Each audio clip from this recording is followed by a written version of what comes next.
A very good afternoon, everyone. Welcome back to Civics second year class. So we have started with your very short answers. Yesterday, we have discussed very short answers from your chapter 1. We'll continue with chapter 2. So if you are learning, very short answer from chapter 2, you don't have any SAQs in this chapter. If you are learning very short answer, you can write half of your LAQ. Okay, so let us see very short answers from your chapter 2.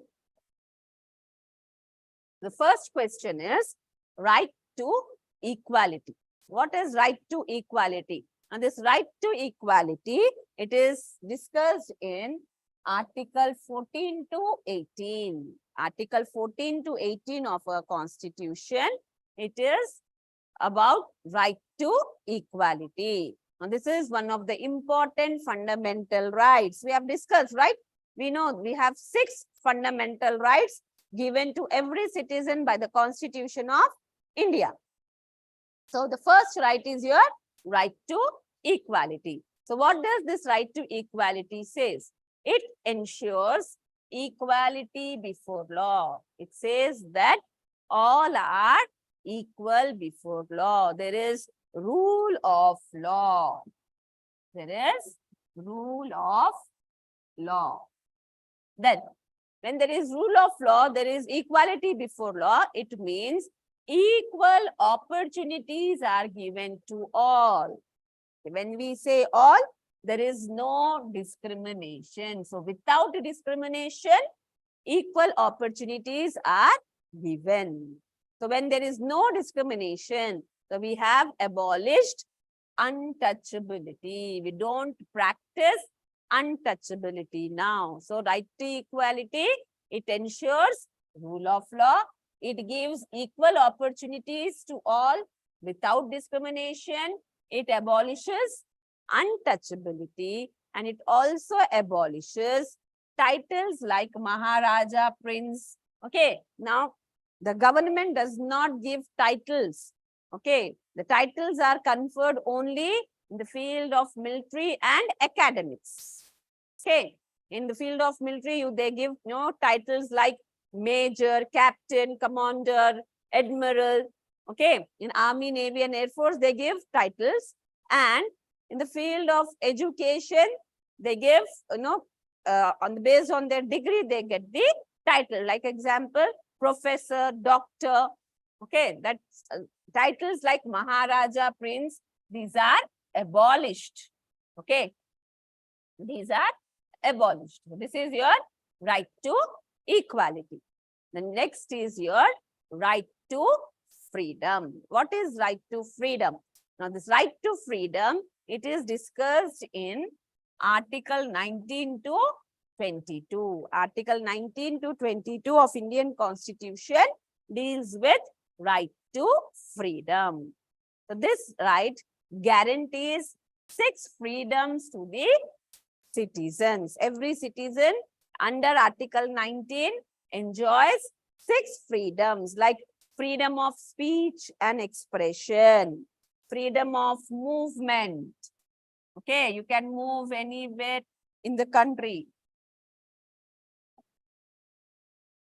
Then you have freedom to settle anywhere in the country. You have freedom to profession. You can practice any profession of your choice. Freedom of speech and expression, freedom of movement, freedom to settle anywhere, freedom to practice any profession, freedom to form unions. You can form your own unions and associations also. You can say associations, and freedom to assemble. Assemble, you can assemble, but you should assemble without arms. So that is 6 freedoms guaranteed under Article 19. Article 19, it guarantees 6 freedoms to every citizen. Then it also provides right to life and liberty and education. So each and every individual, he has right to live his life freely without any restrictions, liberty, freedom.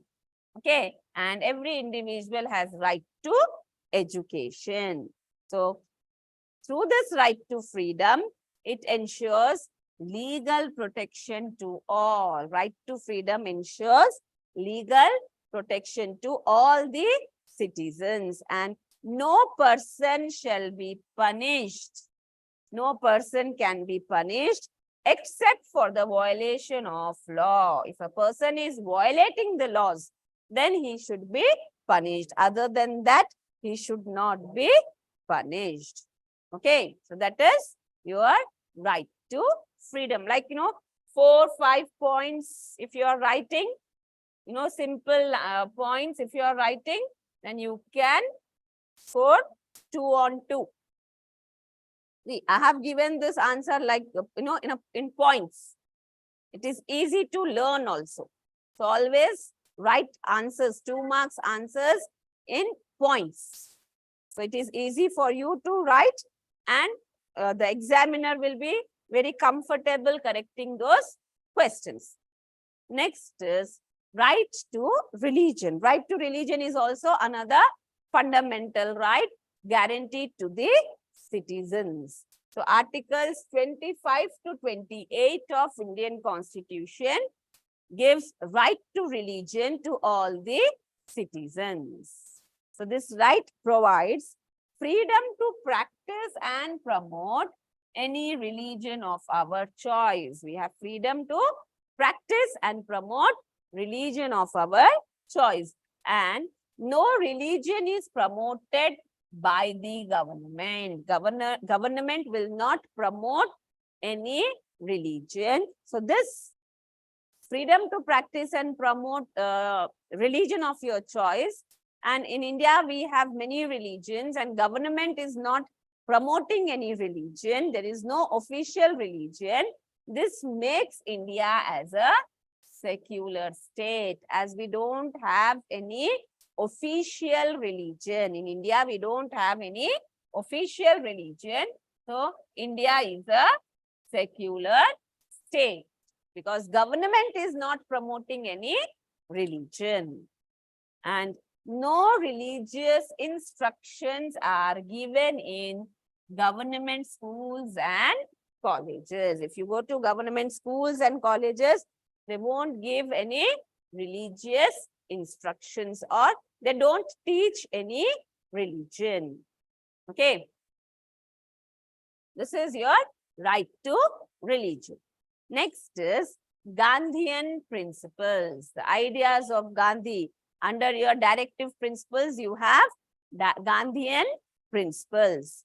So these are the ideas of Gandhi which directs the government to undertake some activities like organize village panchayat. Every village should have panchayat. Okay. Promote, encourage cottage industries. Small scale industries should be promoted. Promote educational and economic interest of weaker sections. Okay, the backward classes, for them, education and economic interest should be promoted.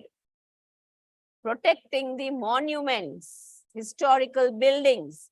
It is the government's responsibility to protect our monuments, historical buildings. Government should make educational plans and employment plans to promote the weaker sections, backward sections. Prohibit intoxicating drinks and drugs. Government should prohibit, that is ban. Okay, government should ban intoxicating, dangerous or poisonous, we say. Poisonous, which are harmful to us. Such drinks and drugs should be prohibited or banned. Next is socialist principles. Socialist principles, they are for the welfare of the society. So the socialist principles, they promote welfare of the people. Okay. So under socialist principle, there should not be any discrimination between men and women. So equal pay for equal work for both men and women. If men and women, they are performing same work, they are doing same job, then they should be paid equally. Then government should take steps to provide educational and economic opportunities for the weaker sections. How? In education field, it will give, scholarships, and in the field of, employment, they'll give reservations. Okay, and it also ensures right to work. Every individual has right to work and earn his livelihood.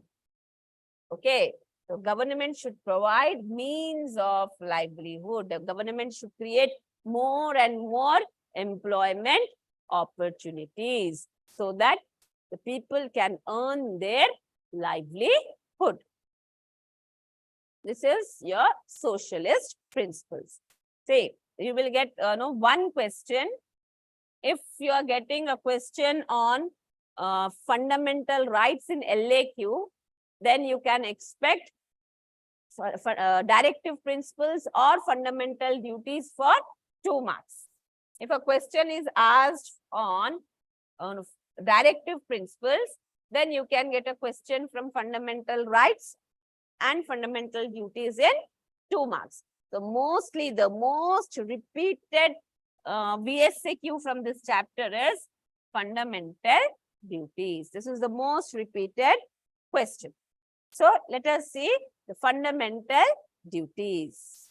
What are the fundamental duties? The first duty is to respect national flag, national anthem, and to abide by the Constitution, follow the Constitution. This is the first fundamental duty of every citizen. The students are very smart. When they read this first point, to respect national anthem, national flag, and Constitution, suppose this is the answer, first point. And to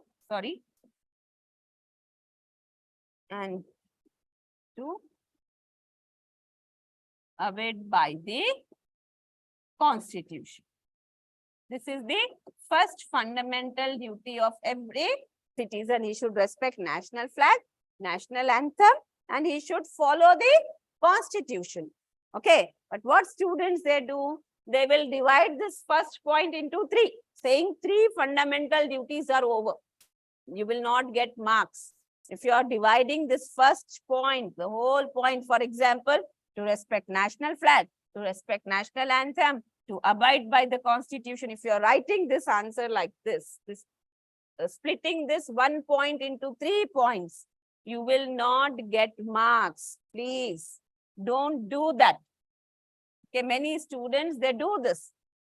It is 1 point to respect national flag, national anthem, and to follow the Constitution or abide by the Constitution. You can write it. The next is to safeguard public property. Safeguard means protect.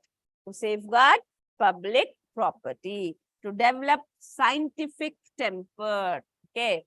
To develop development in the field of science and technology. Okay. Then to protect natural environment. It is the duty of the citizen to protect our environment. Your forests, your rivers, your wildlife should be protected, and to follow the noble principles of our freedom struggle. How our freedom fighters, how our leaders have struggled, have sacrificed their lives, okay, for the freedom of our country. We should follow such noble principles. These I have given 5 on the board. You can write 5 or you can write any 4 fundamental duties. Next is right to constitutional remedies. Okay. So what is right to constitutional remedies? So this is the last fundamental right. Okay. Here, Article 32 of our Constitution, that is Part 3, Article 32 of our Constitution guarantees right to constitutional remedies. It is through this right, through constitutional remedies, we protect all other fundamental rights. Okay, if you are not allowed to, use your rights, fundamental rights, through this right to constitutional remedies, you can go to court and court will issue writs, that is orders. Court will issue orders to protect your fundamental rights. So this right to constitutional remedies, it is considered as the soul of fundamental rights. This also you can write in points, like Article 32, Part 3 of our Constitution deals with right to constitutional remedies. Till here, 1 point. Then it is one of the important fundamental right which protect all other rights. 2nd point. It is considered as soul of the fundamental rights. 3rd point. Then Supreme Court and High Court can issue writs to protect fundamental rights. 4 points. You can write the answer in points. There is no harm. It is better to write in points. Remember, always you write your answers in points. Then next, with that, we have completed your important questions from your 2nd chapter. Let us move to 3rd chapter. Okay. First question is composition of electoral college. Composition of electoral college. So what is an electoral college? First, you need to mention that. You should explain what is electoral college. Electoral college is nothing but a body of people or group of representatives or body of representatives. You can say it is a body of representatives who elect the President of India. Electoral college is a group or body of representatives who elect the President of India. So who are these members? Like, who are the representatives? Okay, the elected members of Lok Sabha and Rajya Sabha, that is your members of parliament. You can directly write, members of parliament or members of both the houses of parliament. You can write like this also. Then elected members of state legislative assemblies. Only remember, we are using word elected. That means nominated members, they don't elect the president. Okay, so elected members of state legislative assemblies, MLAs. Members of legislative assemblies. Then elected members of Legislative Assembly of Delhi and Puducherry. Delhi and Puducherry, these two are the union territories, but still they have their own government, they have their own legislature. So the members of Legislative Assembly of Delhi and Puducherry, they vote for the president. Okay, they vote for the president. I hope I am clear with this. Electoral college, it is again a repeated question mark. Easy question. You should just understand what is electoral college. Electoral college is a group of people who elect the president. So group of people, it consists of members of Lok Sabha and Rajya Sabha, members of assemblies, members of Assembly of Delhi and Puducherry. Finished. Simple answer. Now coming to your next question, differences between ordinary bill and money bill. Okay, so what is ordinary bill and what is money bill? So ordinary bill, it deals with non-economic and administrative affairs of the government. Okay, whereas money bill, ordinary bills, it deals with non-economic activities money bills, it deals with economic activities, or you can say financial affairs also, no problem. Okay. So, ordinary bill, it deals with non-economic activities. Money bill, it deals with financial or economic activities. First point. Then the second point is, ordinary bill can be introduced in either house of the parliament. It can be introduced in Lok Sabha or in Rajya Sabha, any house. It can be introduced in either house, either in Lok Sabha or in Rajya Sabha. But money bill is introduced only in Lok Sabha. Remember this. Money bill is introduced only in Lok Sabha. Okay. Two differences, 2 marks. First difference is, ordinary bill deals with non-economic activities. Money bill deals with financial activities. Ordinary bill introduced in either house. Money bill introduced in Lok Sabha only. Okay, just 2 differences will give you 2 marks. See, civics is very easy subject.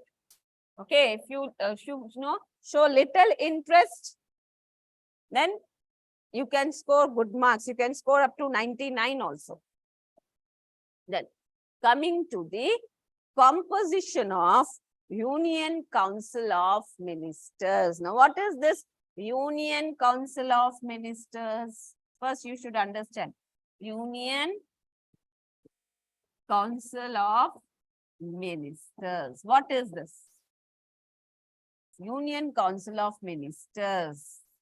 They are the real executives. They are the real executives. So this Union Council of Ministers, it is headed,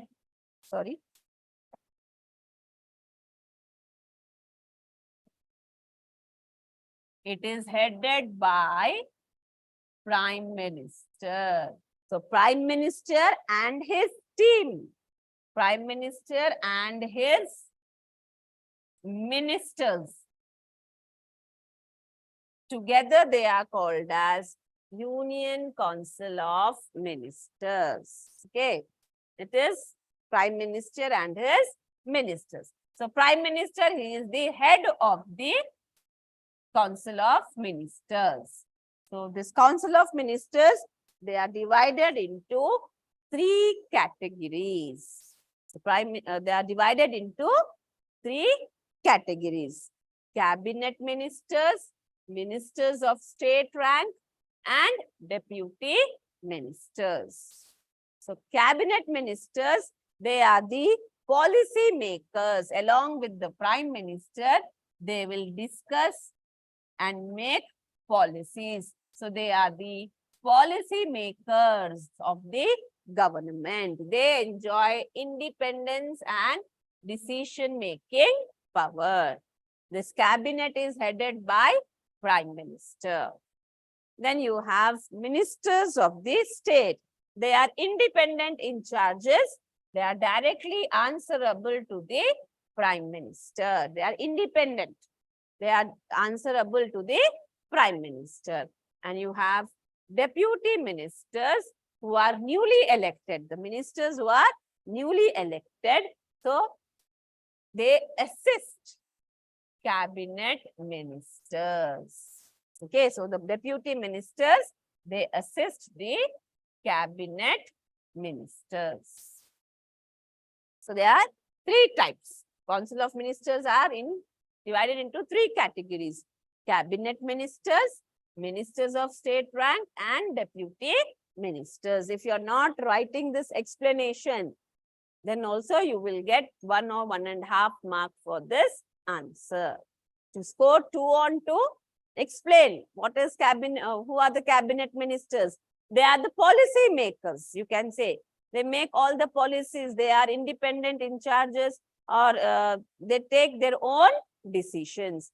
Ministers of state, they are answerable or responsible to the Prime Minister, and this deputy ministers, they assist the cabinet ministers. So this is how you should write your answers. Okay, always keep in your mind when you are writing, write down your answers in points. It will be easy for you to, learn the answer and remember also. It will help you in remembering also. And in your presentation, when you are writing answers in points, your presentation is neat. The examiner is able to, understand the answer, what you have written. You will get the marks. Then coming to your second question, that is composition of Rajya Sabha. Second in the sense in this slide. Next question, that is composition of Rajya Sabha. What is Rajya Sabha? Okay, so Rajya Sabha, it is the upper house of the parliament. What is Rajya Sabha? Rajya Sabha, it is the upper house of the parliament. It is representation of states. It is the representation of the states. The total strength of Rajya Sabha is 250. The total strength of Rajya Sabha is 250 and the present strength is 245. Present strength is 245.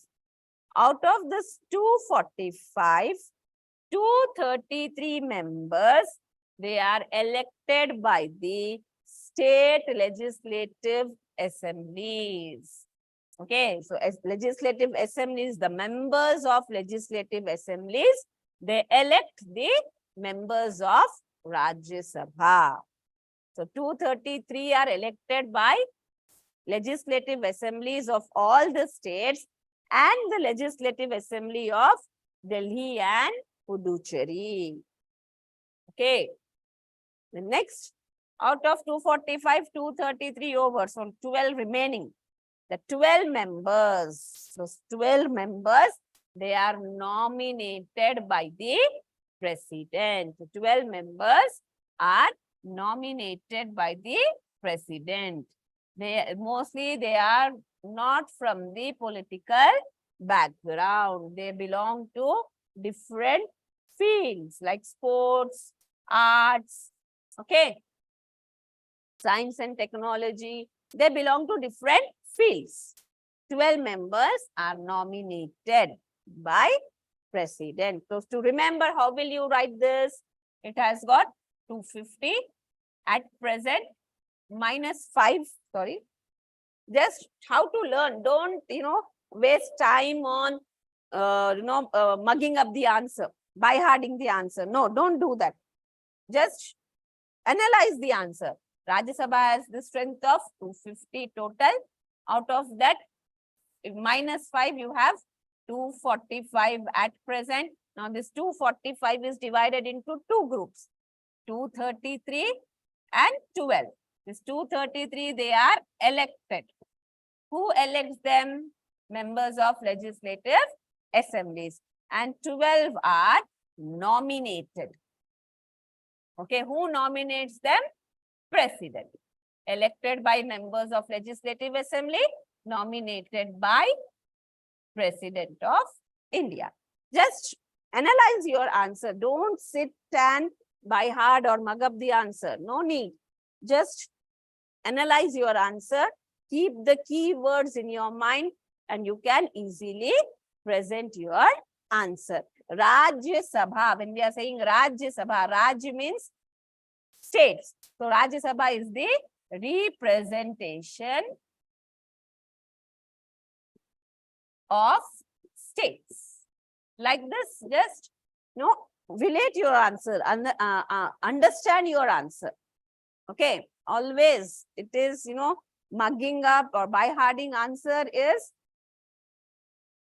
I don't prefer that. I want my students to analyze and understand the answer. If you understand, analyze and understand, you will be able to present in a better way. Okay.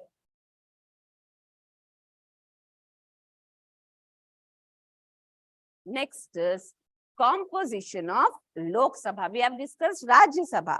It is the upper house. Rajya means states. So here Lok Sabha. Lok means people. Lok means people. Okay. So Lok Sabha is representation of people. Lok Sabha. Okay, it is representation of people. The word lok, from this word we can understand it is people. Okay, so as the people are directly elected here, okay, it is the lower house. So the maximum strength is 550. The maximum strength of Lok Sabha is 550. At present, we have got 543 members. Okay, maximum it is 550. At present, we have 543. Out of this 543, 524, they represent the states. The people of all the states, they elect 524 members, and 19 members are from union territories. These are from states and they are from union territories. Okay, earlier 2 members were nominated by the president. Okay, so like in Rajya Sabha, we have 2 categories, elected and nominated. In Lok Sabha also we had 2 categories, elected and nominated. So the president used to nominate 2 Anglo-Indians. Okay, now that has been abolished. We don't nominate, president will not nominate Anglo-Indians now.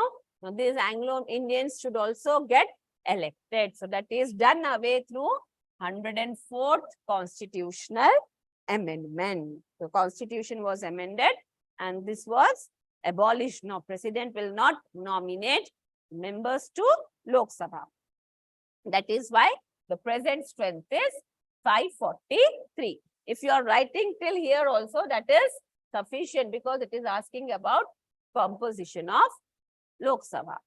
Okay, it consists of 543 members. The total strength is 550.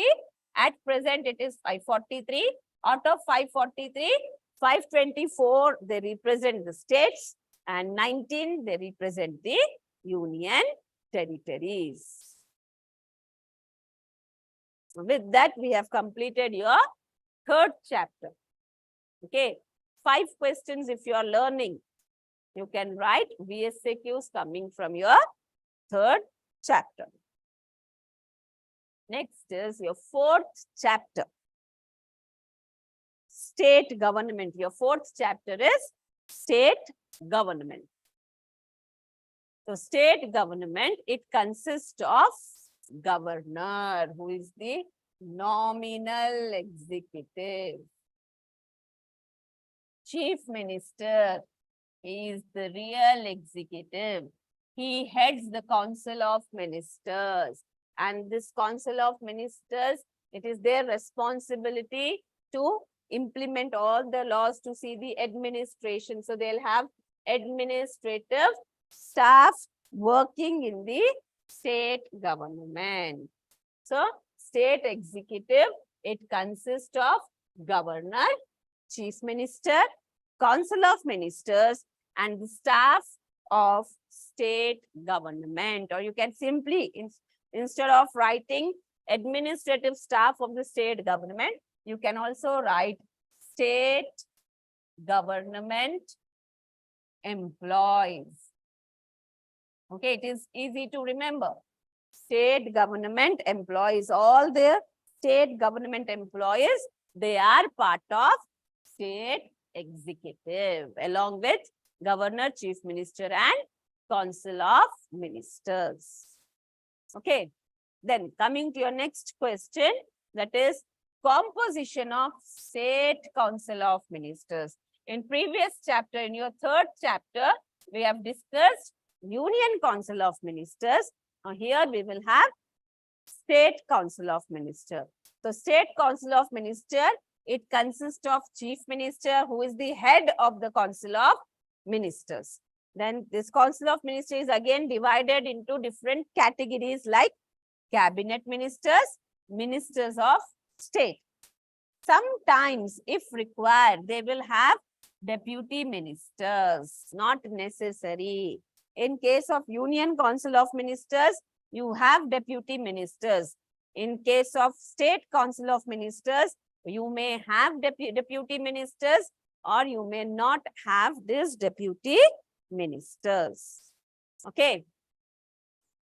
Now the whole team along with the Chief Minister, okay, the Chief Minister and all his ministers, they are appointed by the governor and they belong to the majority party in the assembly. The party which secures majority in the assembly, the leader of that party and is appointed as Chief Minister, and other members, they are appointed as Council of Ministers by the governor.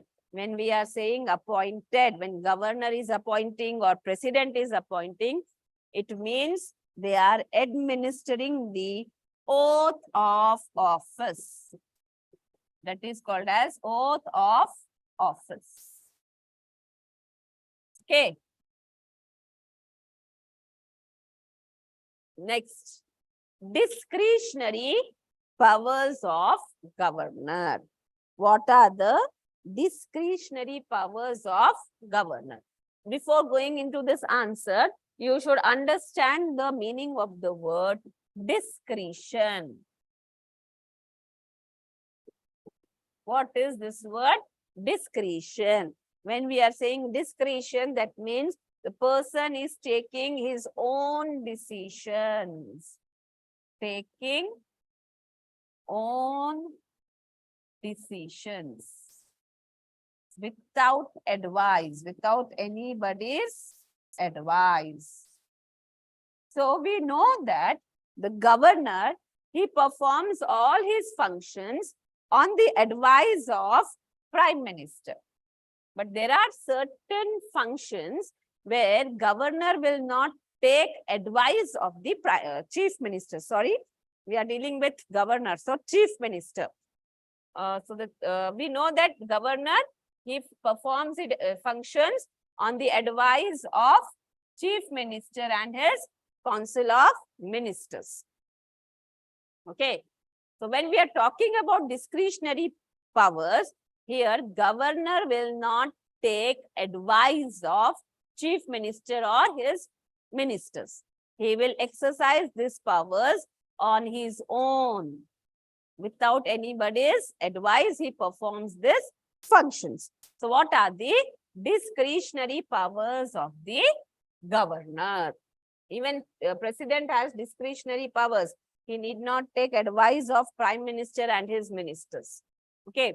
So what are the discretionary powers of the governor? The first one is selects the Chief Minister.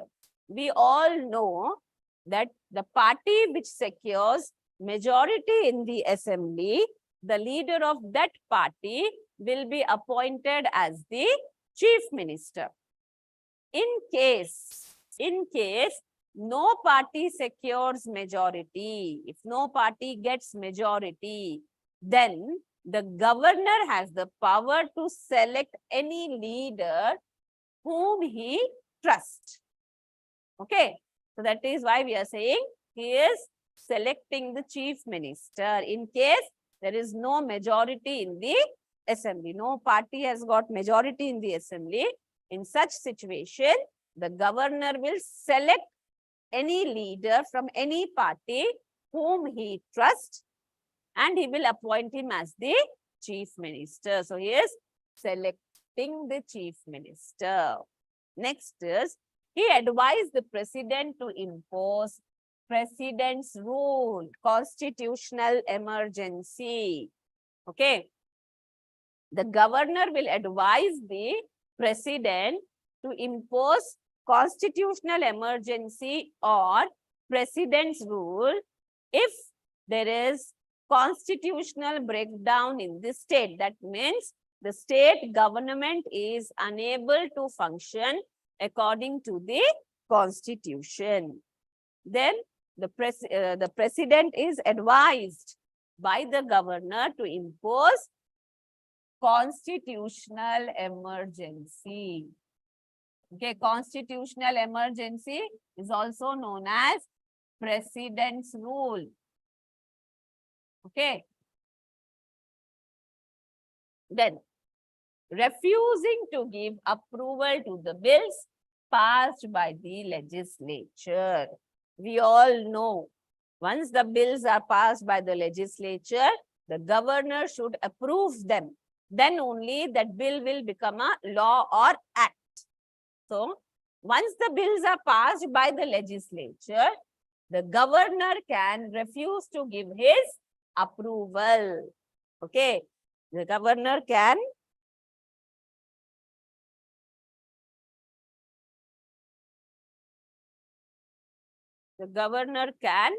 refuse to give his approval to the bills passed by the legislature. Now, if he finds that any ministry is not functioning properly, then it can dismiss the whole ministry. The governor has power to dismiss the ministry. No, he need not take advice of chief minister or council of ministers. And he can seek information, or he can get information on any matter, legislative matter or administrative matter, from the chief minister. Next is appointment of chief minister. How the chief minister is appointed? The governor of the state will appoint the chief minister. The governor of the state appoints the chief minister. So the leader of majority party, after elections, after general elections, the leader of majority party in the assembly, okay, leader of majority party in the assembly is appointed as the chief minister. If, just now I have told you, if no party secures majority, then the governor invites such a leader whom he thinks can secure support in the assembly, can secure trust in the assembly. Okay. The next is legislative assembly.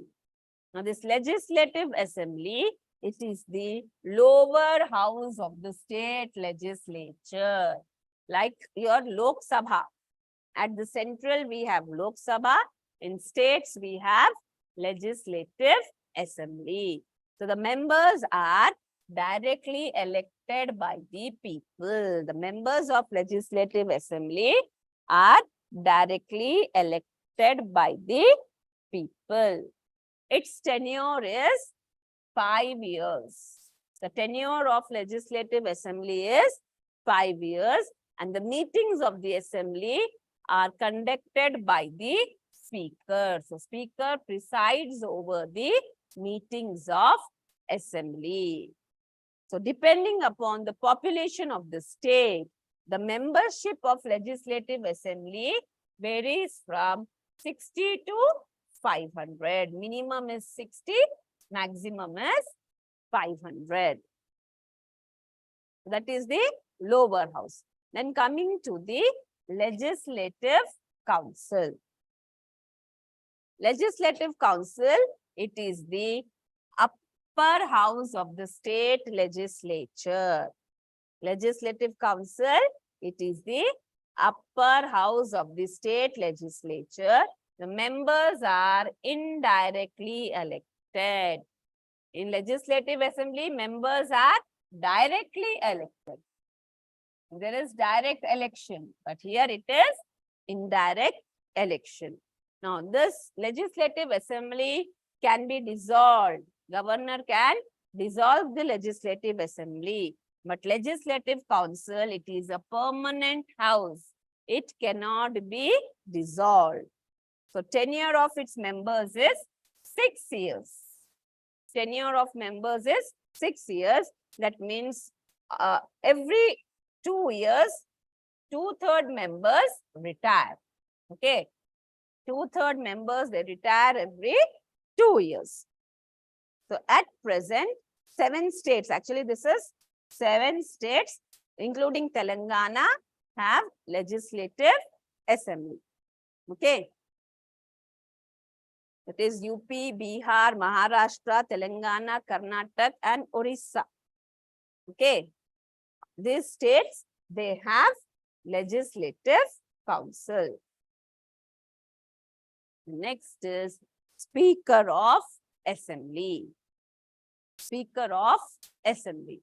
Speaker, he presides over the meetings of the assembly. So he is the presiding officer.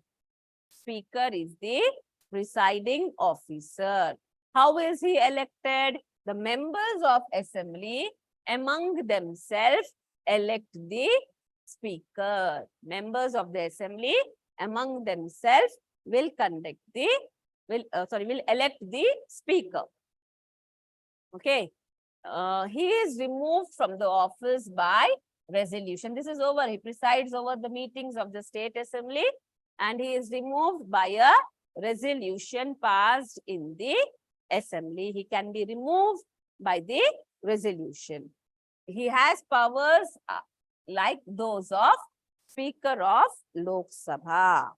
He can suspend the members. He allots time to the members he gives time to the members to introduce the bill. He gives time to the members to speak over the bill. He conducts the voting over the bill. In case of tie over a bill, he will cast his vote. Same powers of Speaker of Lok Sabha. Same as the powers of Speaker of Lok Sabha. The next is High Court. Composition of High Court. Okay. So High Court, it consists of Chief Justice and some other judges. They are appointed by the President. President will decide from time to time how many judges should be appointed. Okay. And the President has a power to appoint ad hoc judges. Who are the ad hoc judges? They are appointed for a short period of time. That is, they're appointed for period not exceeding 2 years. Why they are appointed? To meet the urgency of the work in High Court. Okay. So it has one Chief Justice and some other judges. No fixed number. If required, the President will appoint ad hoc judges. Now these ad hoc judges, they are retired judges. They are reappointed for the period not exceeding 2 years. So with this, we complete your 4th chapter, VSAQ. So today we have discussed VSAQs from 3 chapters, chapter 2, 3, and 4. So most of the questions are covered in your LAQs and SAQs. Okay. Please, students, make sure that you are learning VSAQs thoroughly, because you will get 20 VSAQs. Out of 20, you have to answer 15, and each question carries 2 marks. You can score 30 marks if you are thorough with VSAQs. Focus more on VSAQs. And when you are writing the paper, you can start writing VSAQs first. Write your VSAQs, then write your SAQs or LAQs. Okay. So you will be on a safer side if you are thorough with your VSAQs. So with this, I conclude my session. I'll see you tomorrow. Thank you.